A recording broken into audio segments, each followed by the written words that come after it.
Welcome to the Find Your Exit podcast, where the leading authority on buying, selling, fixing, and growing companies, Michelle Seiler Tucker, is dedicated to helping you find the path to retire rich and move on to your next adventure by exiting your business for the desired dream price you deserve. Get ready to find your exit with your host, Michelle Seiler Tucker. Welcome to another episode of Find Your Exit. I'm very excited to have the one and only, the famous Jeff Hoffman. Jeff Hoffman is an award-winning global entrepreneur, proven CEO, worldwide motivational speaker, best-selling author, Hollywood film producer, a producer of Grammy-winning jazz album, and executive producer of Emmy Award-winning television show. He has been founder of multiple startups. He has been the CEO of both public and private companies, including priceline.com, booking.com, ubid.com, and many more. Jeff serves on the boards of companies in US, Europe, the Middle East, South America, Africa, and Asia. He supports entrepreneurs and small businesses on a worldwide basis. He is the chairman of Global Entrepreneurship Network, which works with entrepreneurs in 180 countries. Jeff supports the White House, the State Department, the United Nations, and similar organizations internationally on economic growth initiatives and entrepreneurship programs. Jeff is a frequent keynote speaker, having been invited to speak in over 60 countries, and he is the author of the book, Scale. Jeff is featured as a business expert as seen on Fox News, Fox Business, CNN, CNN International, Bloomberg News, CNBC, ABC, and also publications including Forbes and Inc. Jeff has produced TV shows, movies in Hollywood, musical events, including concerts, tours, and charity events with such artists as Elton John, Britney Spears, and Boyz II Men. Welcome to the show, Jeff. Thank you so much for having me today. It's a pleasure to have you. And you and I met speaking on stage, I want to say about 3 or 4 years ago. Yeah, it has been that long. It has. And thank you so much for giving us a testimonial on Exit Rich. Of course. So Jeff, I mean, my gosh, what have you not done? Is there anything you haven't done? Slept. That's the one that's on my list. I haven't checked off yet, getting some sleep finally. Well, like we say, you can sleep with your dad. Well, yeah, I used to say, just kept on saying I'll sleep when I get older, and I just kept getting older, and I never got around to sleeping. But oh well, there's always something cool to do, that's why. There is always something cool to do. And my gosh, how did the entrepreneurial Jeff meet the entertainment Jeff? Like, how did those two worlds collide for you? Well, you know, a little bit was an experiment and a learning process and a passion. So let me explain that. Okay. You know, music and film have always been, media has always been, and entertainment has always been a passion of mine, right? I absolutely love music and love movies, etc. But I always thought that was a passion on the side. Then I had this theory, well, two things happened. One, I noticed that Hollywood was the ultimate marketing machine, right? And I would see the things that they would do. And, you know, there was actually a specific example where I was all excited, a movie that they were promoting. By the way, it was the sequel to Silence of the Lambs called Hannibal. Wow. And I waited, I was all excited, so excited that I went on opening night Friday, waited in a long line, went early, spent all that money, got in the seats, and 10 minutes into the movie, I thought this movie is an absolute piece of crap. How did they get me here? How did Hollywood, how are they so good at marketing that I literally went early on the opening night and stood in a long line to go to a movie that actually was horrible? And I started thinking they're just the ultimate marketing machine.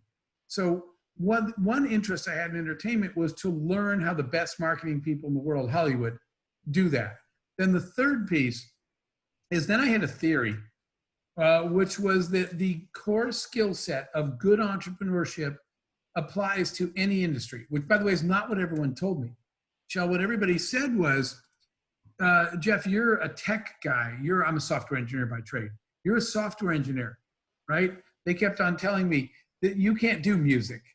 And by the way, there was a perfect example, especially in film. People would say these two things. You're not a filmmaker, you're a businessman, so you shouldn't be in our industry. Then other people told me like 97% of all independent films will lose all their money. they'll never get them sold. They'll go broke. Wow. And I was like, what if those two statistics are related? What if the reason all of you are, quote, starving artists, that's where the term came from, is because none of you have the business skills. Right. So my theory was, what if I took the core skills that you use to build any company and just said, look, a song is just a product. It has domain experts. They just happen to be singers and musicians instead of programmers and graphic designers. But you have talent in the middle that creates a product. You figure out a market for a product. You finance the creation of the product. You find sales and distribution channels. How is that different just because it's a song? That was my premise, Michelle. And so when we launched the companies, I was sort of testing, if you apply these same core principles to music or film, you should be able to create a successful startup. Wow. And so business is business, no matter what the product is, no matter if it's a movie, Totally think or that. it's a song, or if it's a Broadway play, business is business. You have the fundamentals, you have marketing, and then you have the core business competencies that need to go with that to make it successful and make sure it's profitable. Yeah, absolutely. And that's the part that people forget. In so many industries, people say to me, oh, well, I'm in the blank. And I fill in the blank. I'm in the music industry. It's different here. I'm in the movie industry. It's different here. Whatever industry you're in. That's not true. The fundamentals of good business, the things like how to build a team, how to attract talent, motivate, and retain your talent, right? How to pitch for financing and how to gain investment, internal, how to structure operations for efficiency, how to identify your customer and your sweet spot and your target market, all the same no matter what business you're in. And if people would realize that, I think they have more success sort of outside the lanes that they stick to. I agree 1,000%. It's what I call the 6 P's in Exit Rich, whereas people, no matter what business you're in, you have to have the right people. You have to have the right product. The product needs to be thriving, not dying. Obviously, you have to have processes in place or everything will fall apart. And then you have to have something proprietary, and you have to have patrons, which is diversified client base, marketing, and then you have to have profit. So there you go. It really Same is the in any same, and industry. it doesn't matter what the industry is. I love how you looked at the entertainment industry, though, to see how they were marketing, because you're right, they're marketing experts, marketing geniuses. They're really good at that. To get us to the box office to watch a lousy movie. We learned a lot. And back then, I did the music company first before we did film or television. And back then, when we started the music company, we were doing concert and tour and charity events. We were doing production, music production, but it was the pop era. And so I was working with NSYNC at the time, and Britney Spears and Elton John and Backstreet Boys, Boyz II Men, all these pop groups, which were really, really in that space. We experimented with and learned a lot about marketing and those lessons. So I actually learned lessons in marketing pop music that we took forward, later when I went back into later I did UBID, but did another internet company. When I was back in the non-entertainment business and the tech business, I took the lessons I learned from the marketing experts and the things that worked for us in entertainment and music and brought them back to tech. So what were those 2 or 3 lessons that you learned that you incorporated in a tech? One of them was about reference customers, which I talk about a lot. The reference customer, it's one thing when you and I are selling our product. Of course, it's the greatest product in the world. I'm the one, when you're the one trying to sell it to me, I know you're going to say that. Right. So what's a much more powerful sell is another customer. It's not me. When another customer said, oh my gosh, you got to get Jeff's product. I just bought it and I am so thrilled. That's way more powerful than you selling your product. So a reference customer is somebody that has credibility with your desired customer and is willing to be a reference, is willing to say on their own, I got this product and I loved it. That was a prime example because I'm going to go all the way back to the early NSYNC days. And the audience was mostly young girls. The early adopters, young girls, didn't come listen to NSYNC because record industry executives told them to. They did it because other screaming teenage girls came home in tears screaming and said, oh my God, and you have to go see this. So it made me think that I got to focus on, delivering 1,000% customer satisfaction to my first set of customers and make sure that I'm marketing to people that are probably going to love this product and then help them go out and tell everybody about the product. I didn't really know that as clearly before then. So that's probably one of the single most important learnings is you find those people that are going to be crazy about you, and you focus entirely on them, and you stop trying to convince people that aren't sure whether they want your product. Find those early adopters, then take really good care of them. And by the way, then help them and nudge them towards telling their friends, whether it's B2B or B2C, you need that reference customer to tell other people they should buy your product. Yeah, my partners have done a really good job with that at our On-Site Decals, which is a graphics company, specializes in graphics for police cars, ambulances, fire trucks. The police love us, and they go bragging about us on social media and do videos and everything else. And it's this huge community, and that's really where most of our business comes from. So, and that's the lowest cost of customer acquisition, is the customer you didn't acquire that one of your other customers brought us. So that's a great example of that. And that's the efficient way to grow a business. But you have to be intentional about making that happen. What I mean by that is you got to make sure that your early customers, you go above and beyond to make them happy. Yeah. So that when people say, what'd you think of that product? If the first people to use it absolutely love it. Hard to recover from the opposite of that. It sure is. I call it creating a wow experience. Yep.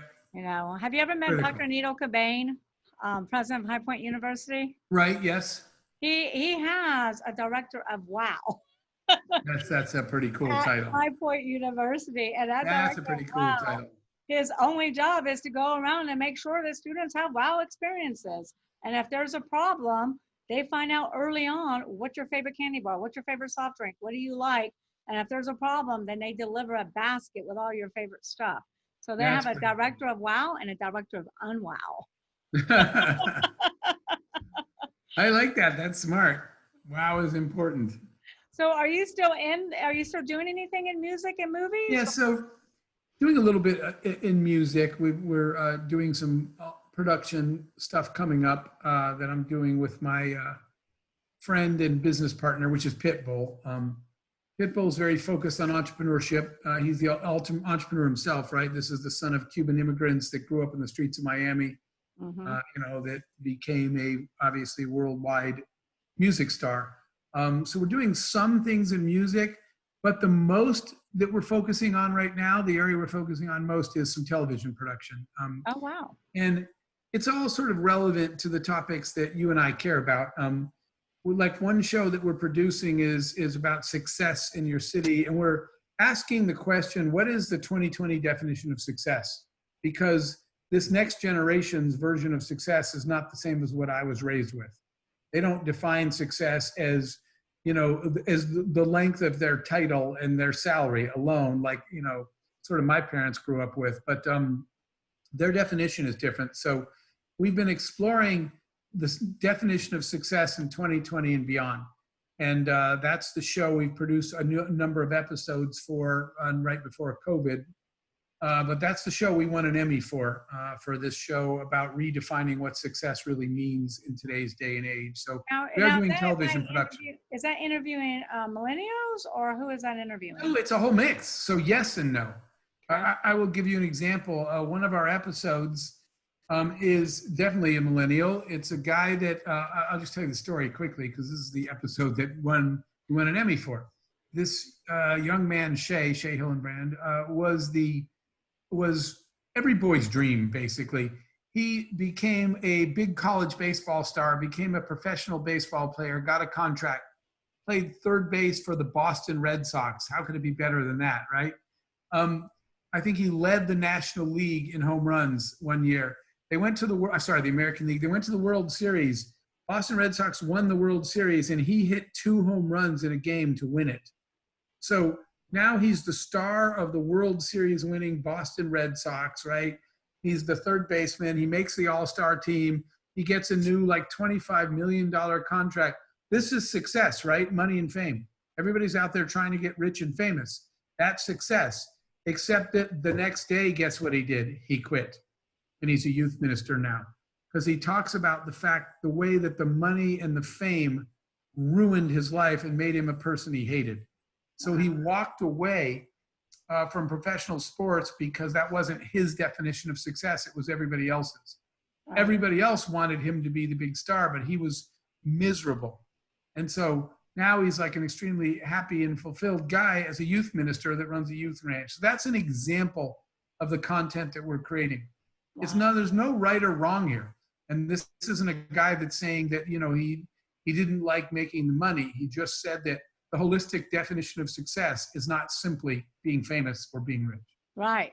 I actually have a client who we're selling his business, and I don't really want to say what type of business it is because there's not very many competitors, but it's a multi-million-dollar company. And he's like, Michelle, I don't want to do it anymore. I want to be a preacher. I want to go have a youth ministry. I want to teach youth. That's just amazing. And that's everybody finding, sort of their version, right? Again, there's no right or wrong. It's a DNA thing. But I think our message is, don't let everybody else tell you what your success is, right? There are people that feel bad because they haven't made money, and there are people that feel bad because they have, Right. and neither of those people should feel bad. You should adapt your definition of success, right? If making money makes people in some way feel bad, then find something to do with it, right, to help others. I was talking recently to a multi-billionaire personal guy who told me that his goal is to make sure that at least 90% of his money is given away before he dies, instead of dying with those billions of dollars. That's a pretty cool personal goal to have. He said, I want to make sure I'm giving it all away to help other people. So he's never been negative or in any way bad about the fact that he was smart enough and successful enough in business to make billions of dollars. He just said that what'll really make me happy is to be able to use that money to help so many people throughout the course of the rest of his life. I think that's really cool. Me too. No right or wrong. Do what works for you. Right. And, don't, like you said, don't listen to other people. And a lot of times parents tell children how they should feel and what they should do and what success should mean to them. And children have to figure it out for themselves. But where is this show aired at? Well, we'll see. It's on Amazon Prime now, right? Okay, because we were getting to that point, and then COVID hit, and all the production, everybody shut down everywhere. So we put it. Success in the City is on Amazon Prime, but whether or not it winds up getting a network release, we'll see when everything restarts again. Okay. Well, I want to go watch it. All right. So, what about movies? Are you producing any more movies? Not at the moment. We'd like to do that again, but we'd like to focus on uplifting stories. And, we were talking about that before COVID. And now that's even more prevalent in a post-COVID world, is telling stories of hope and of action, and stories that let people realize that the whole world is in fact not bad news. There's a lot of amazing people doing unbelievable things out there, and they just don't get the spotlight on them because it's the bad news that sells in today's media. Right. So we want to make movies that are based, it'd be really cool to have them based on real stories, but that are telling uplifting stories that when you're done, you say, wow, I feel like I can go do something now too. And I see how it's possible. So we will get back to that, but we're not yet. Kind of like Frank Shankwit's movie, Make-A-Wish Foundation. Yeah, that's a wonderful example. Frank's movie of, Frank's life story more is the wonderful example of how to do something, how to leave a lasting legacy, like Make-A-Wish. Right, and how to turn a terrible childhood around and play it forward, give it back, Oh yeah. He was helped as well. So what movies have you produced? The last one we produced was a scary movie. So we don't want to talk about that here. Oh, okay. It's a bloody, scary movie for 20-year-olds. It's called Cabin Fever. It's about interesting. Now though, it's on, like, I saw Hulu where somebody put out 10 movies you should watch during the pandemic because they're movies about viruses. And that's what our movie's about. People are camping in the woods, and the cabin fever is actually a virus that's going around.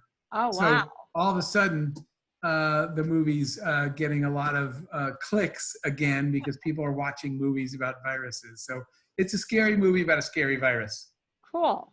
So let's kind of go backwards a little bit, because I remember when I spoke with you, we shared the stage, not shared the stage, but spoke on the same stage. And I remember you talking to me, telling us about your background and how you were an engineer and how you were going to the airport. and you're standing in line for a ticket. This is how you founded the kiosk machines, right? Correct. Can you Right. tell our So listeners this story? I love this story. sure, it actually goes back a little before that though, because to what you and I were just talking about, very relevant. Because when I was growing up, the parents' message that everybody got, and most kids still do, was go get an education in something that you could get a good job in. All the focus is on a job, right? Get a good job at a good company so you can get a good salary. Mm-hmm. So I got a software engineering degree because I was told by society and my parents too, go get a degree where you can get a good job at a good company and a good salary. So I did. I got an engineering degree, computer science, software, and I got a job at a big engineering company. So I had a good job at a good company and I had a good salary, which would be a great story, except that I didn't have a good life. I hated my job. I couldn't stand the management of the company that I worked at. I'll give you an example. We're not a good employee. No, it did not. Trust me, it was mutual. I got to tell you a quick story, just Yes. from my experience only. Remember, we're not talking about right or wrong. Everybody should follow their own path.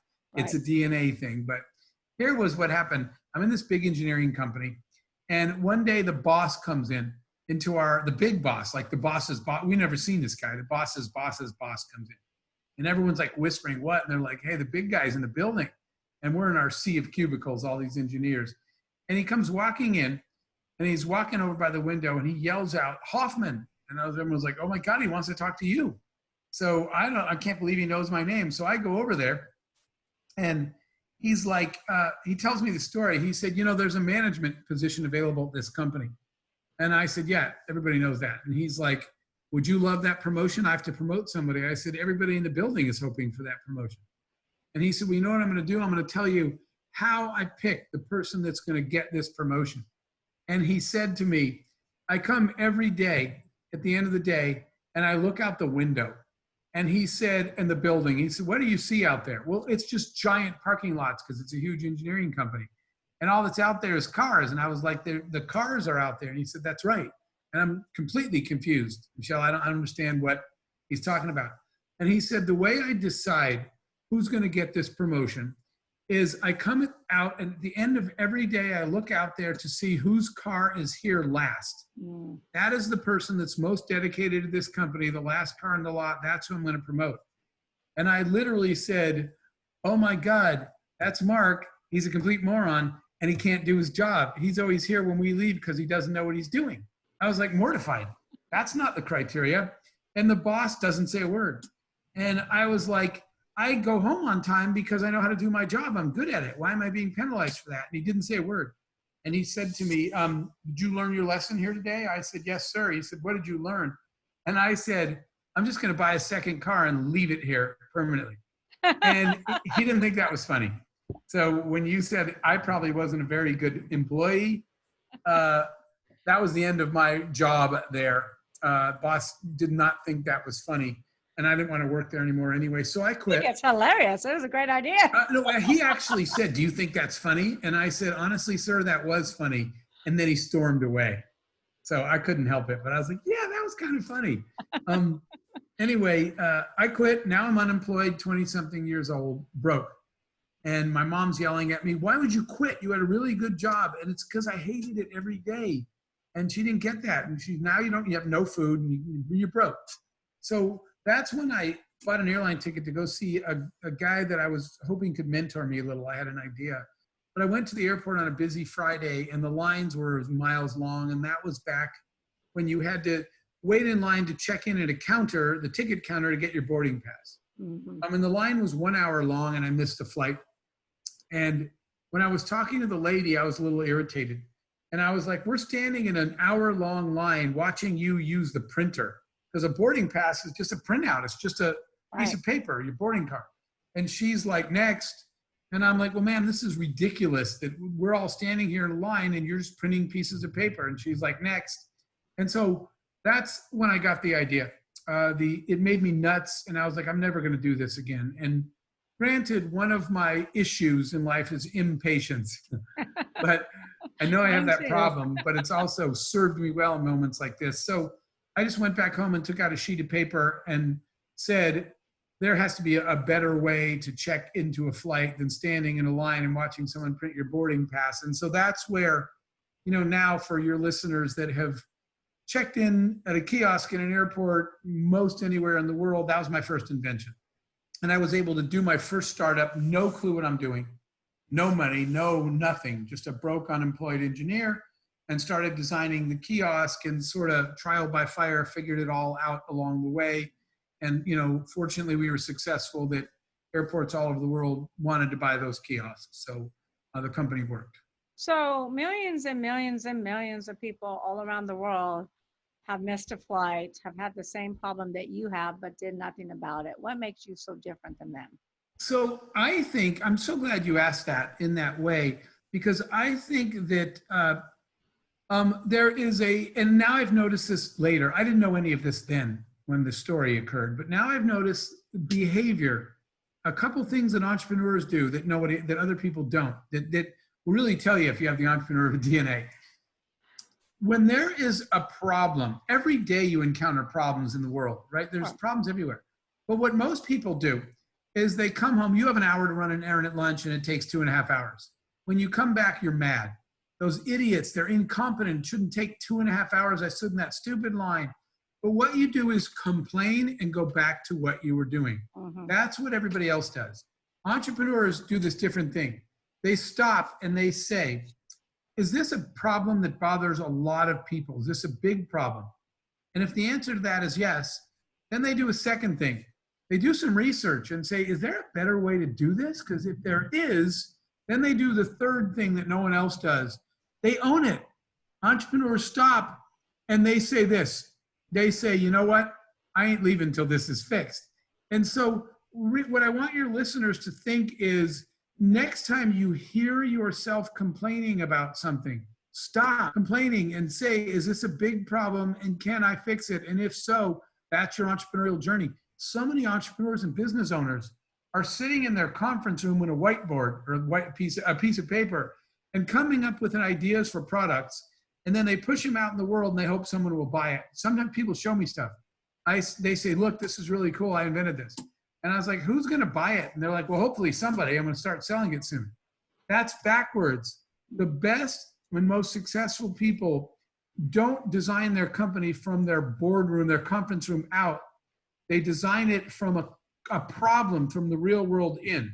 So another quick example, a friend of mine, Lars, who's actually Danish. Lars got sick of getting lost all the time. He couldn't read paper maps. He couldn't fold them. He couldn't follow them back then. And he was sitting in his car one day, upset that he was always lost and talking to some friends on his phone. I'm lost again. I don't know where I am, so I don't know how to tell you where I am. And how many other people asking people, everybody was sick of getting lost. He said, this is a big problem. And sitting in his car, he's like, I bet there's a better way to solve this. He's looking up into the sky in exasperation. And it occurs to him that there's satellites up there. And if the satellite can see me, it knows where I am. And if I tell it where I'm going, can't it just tell me how to get there? So Lars created the technology. There's Google Maps, not Google. They bought it from this guy for over $1 billion, the company.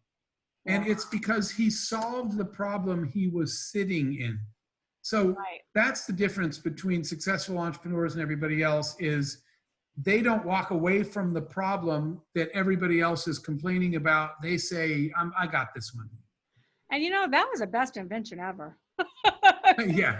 I remember traveling around Dallas, going from one client to the next, trying to read a map, and then getting outside using a payphone in the rain to ask a client for a specific directions. I don't know how I ever got anywhere in hindsight.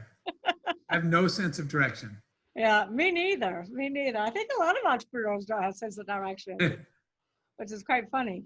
All right, so yeah, those are two great stories. Tell us about Priceline, how you found the Priceline. So the Priceline was actually founded by a guy named Jay Walker. Jay is an intellectual property guy that studies business models. And he had a company then called Walker Digital, and looking for ways to improve businesses. So Jay had this idea of the reverse auction, which is the name your own price. So that was an idea that he had, that instead of you having a business where you say a hotel room is $200, that what if you had a business where you said, look, just tell me how much money you have and I'll see if I have some empty rooms. And so that was the idea he had. So Jay called a small group of people, including me, rounded up a group of people and said, let's take ideas and build companies out of them. So that's where it started. We got a group together, and that's a big piece of what, you've heard me talk about before, how important the team is. Right. That, somebody with a brilliant idea, without the team to execute it, it still doesn't get done. And if you have a bunch of engineers on your team and no one knows marketing, it still doesn't get done. Right. You've got engineering and marketing, but no one knows anything about finance, it still ain't gonna get done, right? So what made it work at the time was that we assembled a really cool group of people from all the disciplines that we needed to be able to launch and scale a company. And that I will always say that the reason Priceline, and now it's Booking.com, is the same company, was able to scale is because we had a great group of people covering every position, and we designed the company for scale from the very beginning. That was always the discussion. Right. If this thing takes off, are we building an infrastructure that will enable us to grow a company quickly? Did you end up selling that company? No. The company, really, there was never any need to. But you have to keep in mind, this was at a crazy moment in time. It won't happen again, right? The internet bubble. Right. So at the time, Priceline was only 11 months old when it did an IPO. And that won't happen again, right? Right. And at the time, the Priceline IPO, so it's still a public company. The answer was never sold, just IPO'd. At the time, the IPO was the third largest IPO in market history at the time. So because internet stocks were crazy. So the IPO was able to raise enough money for the company to run so that the public market did its job, and the company was never acquired. It was also, the other reason why is not only did the investment, the stock, continue to gain value. Priceline was the first S&P stock ever to hit $1,000 a share, not Google and not Apple. Wow. So the Booking, now it's called Booking, but it's probably at $1,800 a share. Because the company performed for its investors, there would be no reason to sell it. And it's also a very profitable company quarter after quarter. Why did it change names? Because Booking worldwide the company's now in about 190 countries, and Booking is the bigger name in more countries than Priceline overall. So the whole company the holding company is no longer called Priceline Holdings, it's called Booking Holdings, and the stock symbol is now Booking and not Priceline. Booking's more recognizable, certainly easier to remember, and in all the other countries. Of course. So what about the airport kiosk? Were you able, did you exit that? Did you sell that? I did, yes. I was able to sell that company as well to a major corporation, to a Fortune 500 company. So that actually, I learned, for me, that was my first time going through the acquisition process, in which I learned a lot of things, such as the immense difficulty of valuations, right? Valuing a company is, a game that I was totally unprepared for. And I watched both sides, even though I hired people that knew how to do valuation, because I didn't. The process was eye-opening for me. And then the other part of the process that I think was eye-opening was selling a small company to a big company and watching how it's absorbed. That was a learning process as well. But yeah, so we've been through IPOs and acquisitions. Great. And if you hired me, you probably would have got more. I wish I had known that at the time. If I'd known you at the time, I could have used the help, because honestly, I didn't know what I was doing. Yeah. I wasn't ready right today. With people like you that do what you do out there, people can come to you to prep their company and prep them for the exit. But that was less prevalent that many years ago for my first company. And so there weren't people like you. So also, I wasn't ready to exit. They came along, right? I wasn't saying, all right, let's try to sell this. Let's get ready. Right. People just started calling and saying, we love your company and your core technology. We'd like to buy the company. And I was like, wow, I don't know how to sell my company. I've never done this before. So the world's a much better place now with having resources like yours to go to, because I really was, over my head in the process back then. Yeah, it's a very complicated process. No matter how intelligent a business entrepreneur is. There are so many It's a, caveats to it and so many different things to learn. And you got to really make sure somebody gets your business ready for sale and preps you the right way, because otherwise abs- the buy side could take advantage of you. absolutely. And I think that that probably would have happened. I would have been much more taken advantage of, except I had one sort of random thing that worked for me, which is I didn't really want to sell it. So when they came in, realizing I didn't know what I was doing, right? I think where they started the offer really was, I think they were saying, this guy doesn't, I'm going to be honest with you. Remember, I'm a software engineer. I'm still in my 20s. Somebody comes in and says, in these suits that, these guys are wearing these suits, these M&A guys, it costs more than like all the clothes I owned in one suit. And I was like, can I help you guys? I don't know who these people, these well-dressed And it's men a whole and women team of are. people, right? Yeah, it was a team of men and women. I was like, can I help you guys? And they said, we're from M&A. And I said, oh, I know that university. They said, not A&M, you idiot, M&A. I said, and I don't know what school that is. They said, it's not a school. It stands for mergers. This really happened. Mergers and acquisitions. I did not know the term M&A. All I'd ever done was technical stuff and travel stuff. Yeah. And so I didn't ring a bell, and I misunderstood, and they laughed at me. So I guarantee you they went back and said, we can get a really good deal because this moron's clueless. But again, the only thing that saved me this time was that I didn't want to sell it, because I actually loved my job every day, and I hadn't thought it through or anything. So when I said, no thanks, they kept coming back with a better offer. And I was like, I don't really want to sell now. And they were doing the wink. Yeah, okay, we get it. He's a tough negotiator. We'll tell the boss you don't want to sell, air quotes. And I was like, no, I don't want to sell. They never believed me. They thought that was a negotiating tactic. So they just kept coming back until it was an offer that I felt like saying, you guys are idiots to pay that for this company, but I'll take the deal. Right, right. Wow. And Not the right way to do it. Well, you got your price though, right? Yeah, but the hard way. Yeah.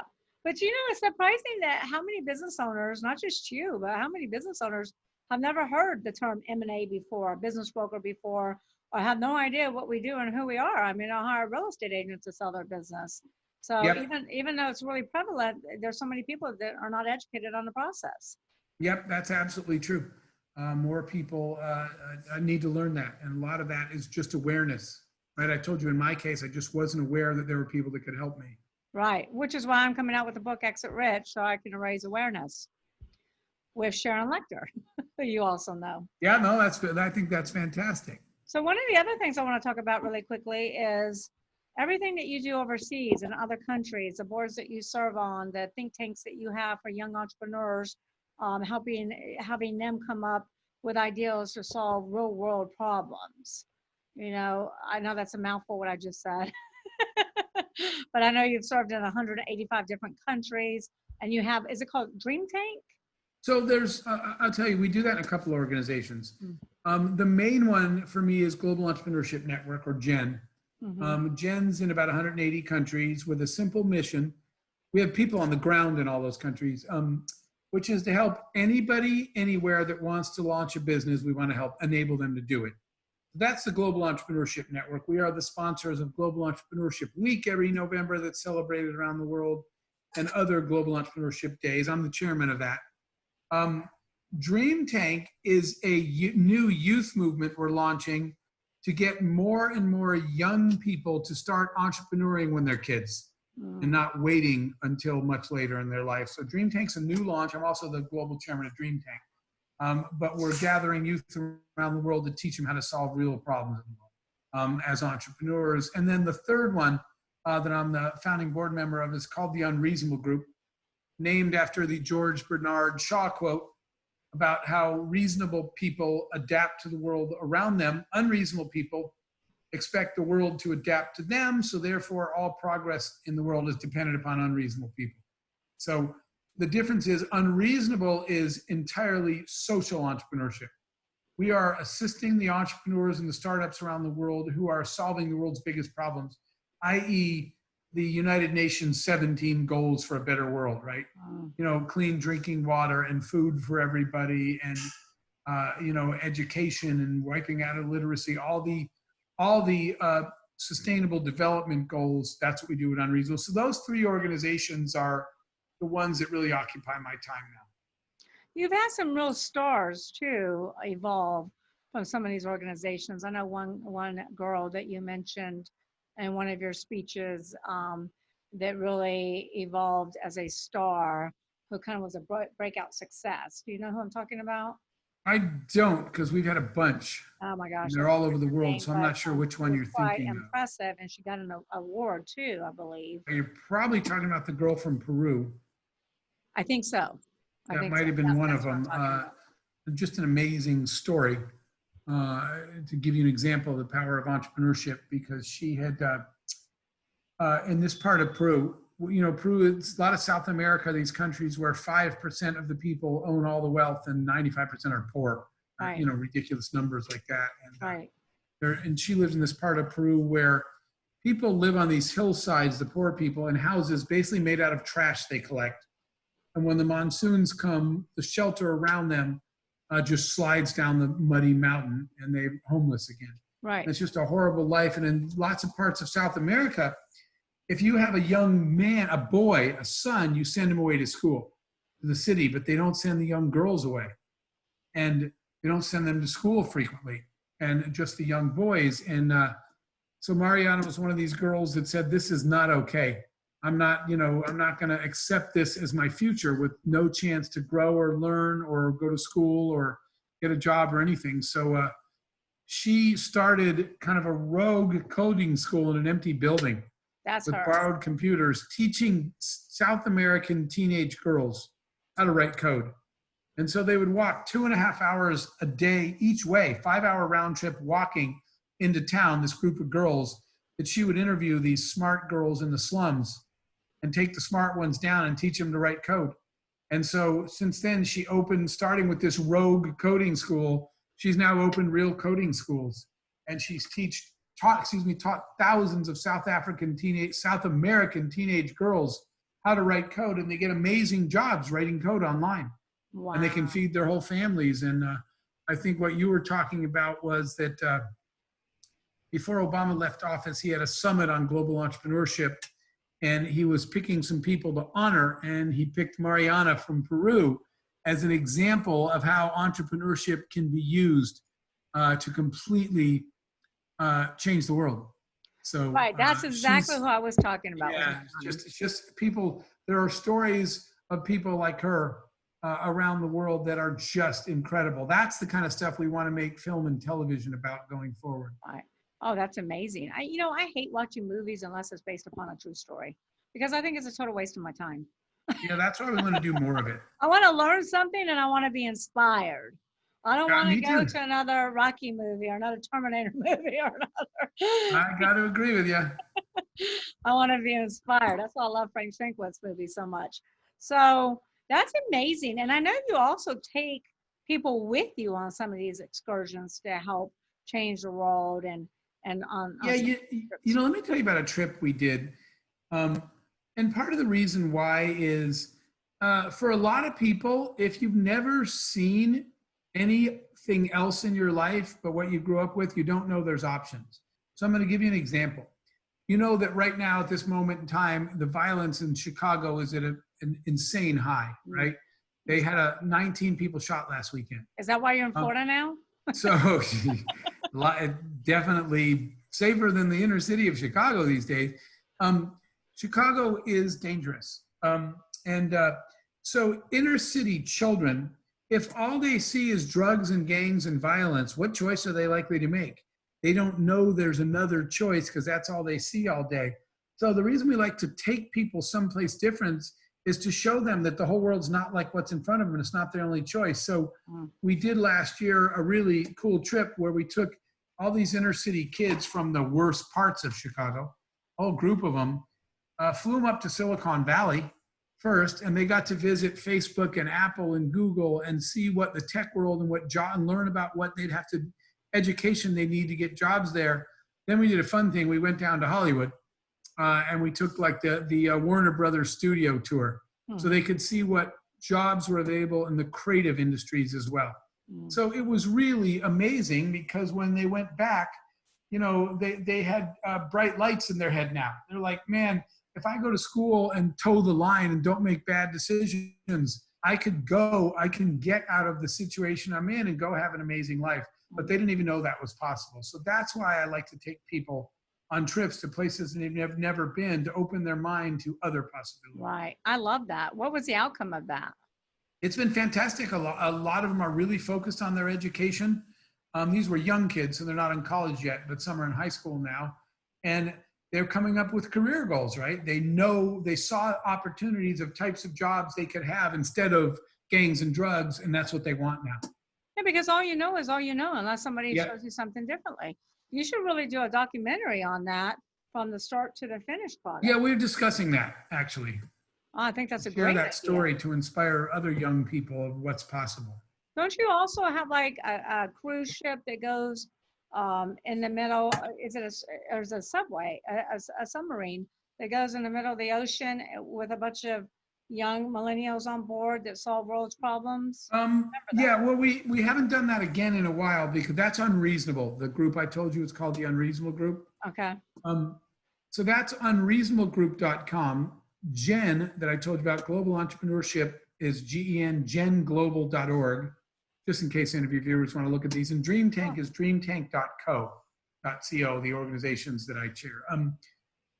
Yeah, so we did something we called Unreasonable at Sea, where we took entrepreneurs on a ship sailing around the world to do what I was talking about in the airport, to go see real problems while you're standing in them, see if you can come up with solutions for them. And it was one of the coolest things I've ever done in my entire life, sailing around the world with a ship full of entrepreneurs, looking at ways we could make the world better.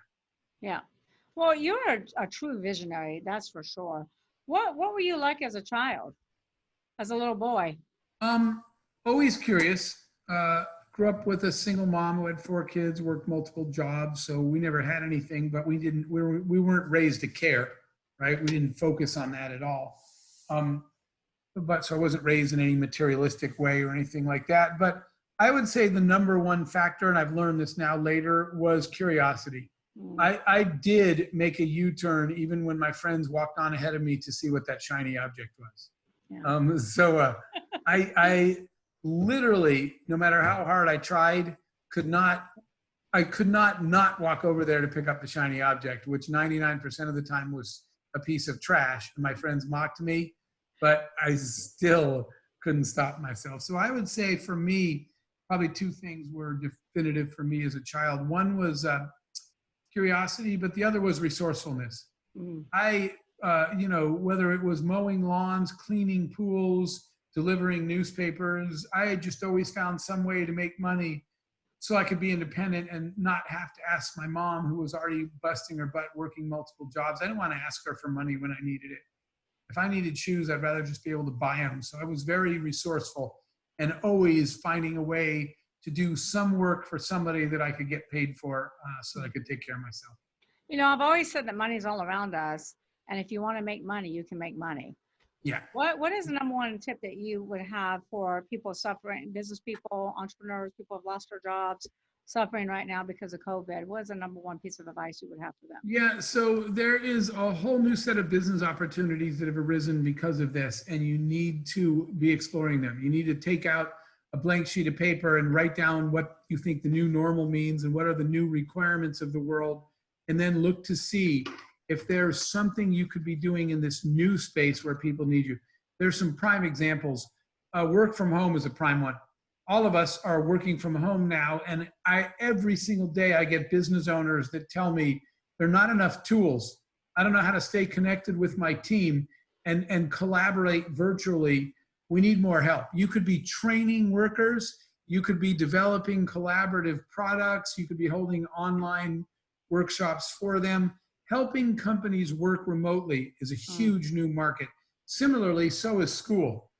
Schools everywhere sent their kids home, and teachers are struggling. You know, millions of teachers were not prepared. There's no training for them.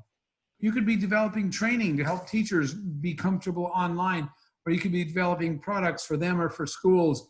You could be developing parent products, right, to help parents work with their students, because parents are saying, I don't know what I'm really supposed to do in online school. Am I involved or not involved? So that's a big one. You know, healthcare is another one, right? When we had a pandemic world and everybody was locked down, the question of how to deliver healthcare to people, like telemedicine, was a huge new thing that people didn't know what to do.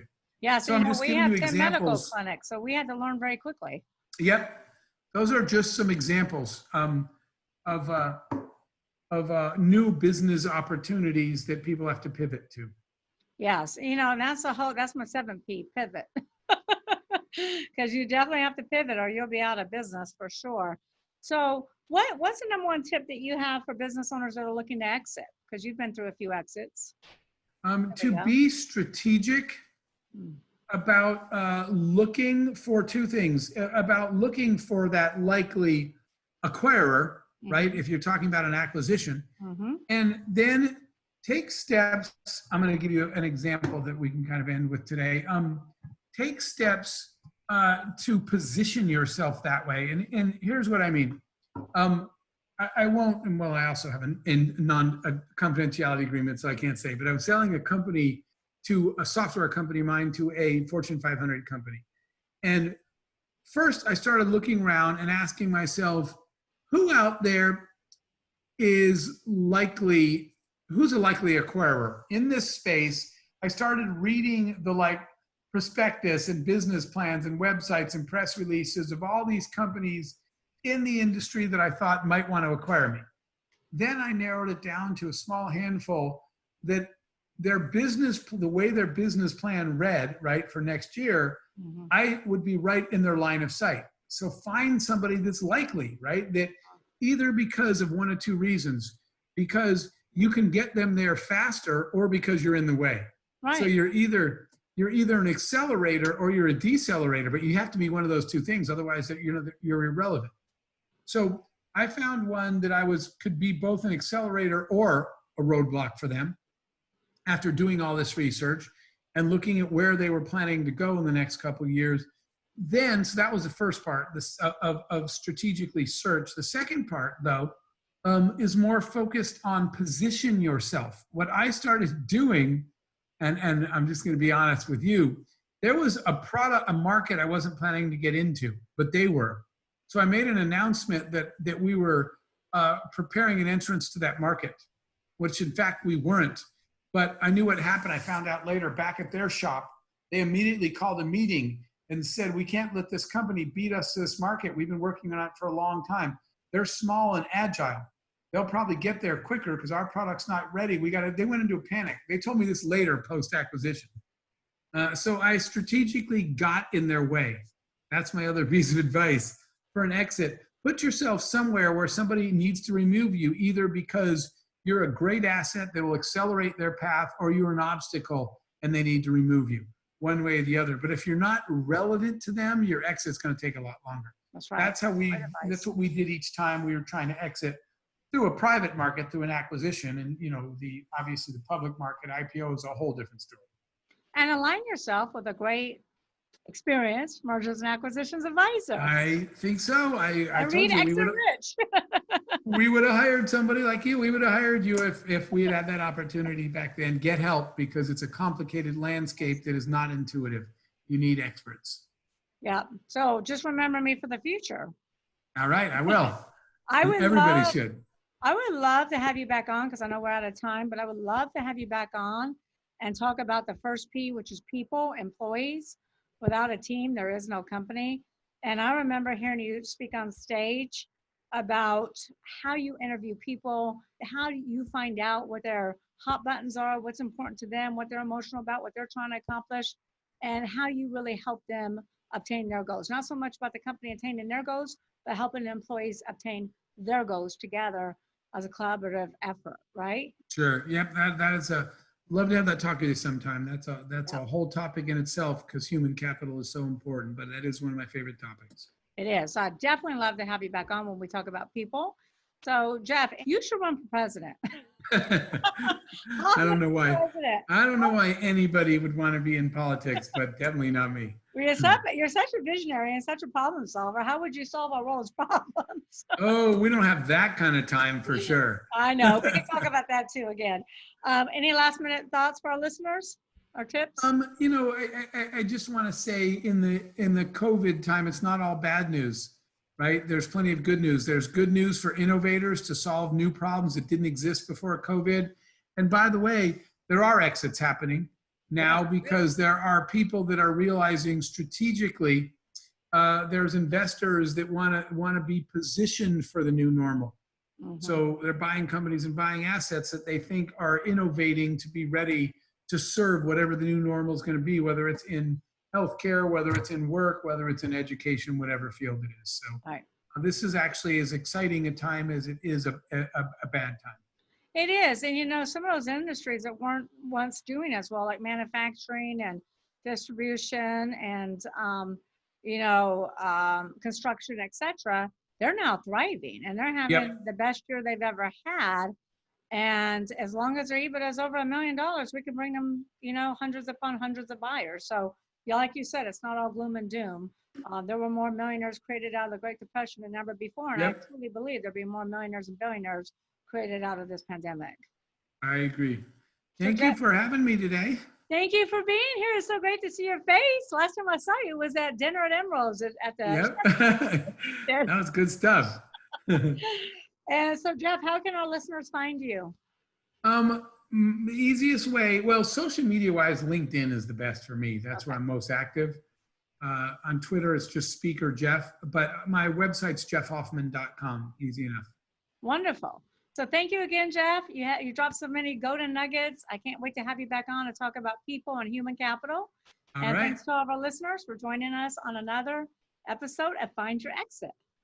Thank you. All right. Thanks, Jeff.